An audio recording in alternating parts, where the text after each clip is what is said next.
favorite type of book? I love reading about different cultures. What can you learn from books?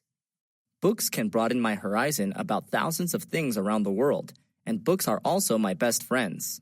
Where do you read books? I read books at home, sometimes in the library.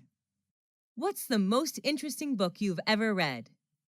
I think that would be Nepal, a book written about the country of Nepal, published in 1999. How long does it take you to finish a book? Well, it depends on the length of the book, but it usually takes me a week to finish a 300-page book. Do you usually bring books with you when you travel? Yes, I do. When I'm at the airport or bus station, I read books to kill time.